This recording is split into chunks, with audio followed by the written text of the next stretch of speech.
Everyone, I am doctor सीमा। आज हम endometrium के बारे में पढ़ेंगे।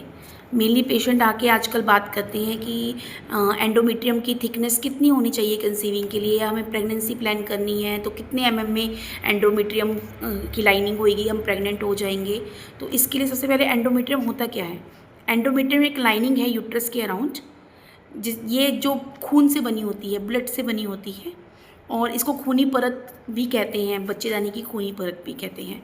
और ये कभी भी सेम नहीं रहती। एंडोमेट्रियम लाइनिंग है वो हमेशा सेम नहीं रहेगी बॉडी में। ये पीरियड्स के डिफरेंट दिन में डिफरेंट तरह से बढ़ती जाती है। अगर जैसे फर्स्ट डे है, फर्स्ट से सेकंड डे ऑफ जो पीरियड्स हैं, अगर ब्लीडिंग आपको हो रही है तो ये श्रेड करती है, तब ये 3 to 4 mm में हो जाती है। जब ये श्रेडिंग करेगा तो ये 3 to 4 mm हो जाएगा। जैसे जैसे आपके पीरियड्स के दिन बढ़ते जाएंगे, मतलब 8 to 10 डेज़ में आ जाएंगे, तब ये 5 to 6 mm तक भी बढ़ जाता है। इसका डेवलपिंग फेज़ होता है, तब ये बढ़ता है।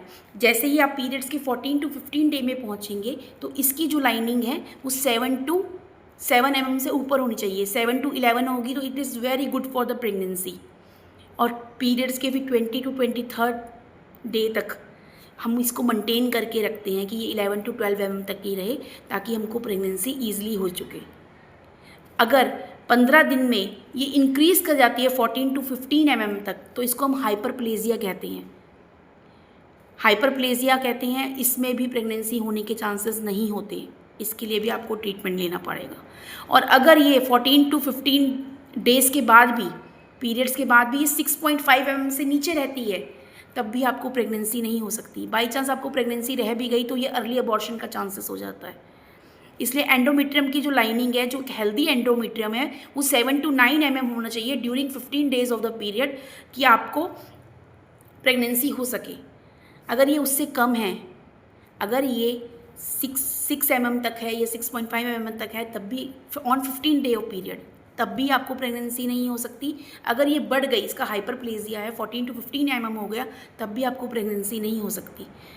इन केस ऑफ, क्योंकि जो हमारा एंडोमेट्रियम है श्रेडिंग इसलिए करता है, श्रेडिंग या पीरियड्स आना एक ही बात होती है। जब एंडोमेट्रियम श्रेड करेगा तभी पीरियड्स आएगा। अगर आपको पहले महीने प्रेगनेंसी नहीं हुई है तो नेक्स्ट मंथ आपको अपने आप पीरियड्स, एंडोमेट्रियम श्रेड हो जाएगा।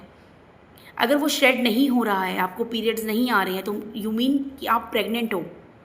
और ये श्रेडिंग 9 मंथ तक नहीं होती, तभी प्रेगनेंसी में कभी पीरियड्स नहीं आते, क्योंकि एंडोमेट्रियम लाइनिंग श्रेड नहीं करती है। श्रेडिंग तभी होगा जब आपको प्रेगनेंसी नहीं होगा। और अगर जैसे आपको हाइपरप्लेजिया है तो आपको उसके लिए डीएनसी या यूट्रस रिमूव कराने की कोई ज़रूरत नहीं है। You have to take the homeopathic treatment. Homeopathic treatment is best for the hyperplasia of endometrium या एंडोमेट्रोसिस। इन सब के लिए बहुत बढ़िया ट्रीटमेंट है होम्योपैथी में। Thank you.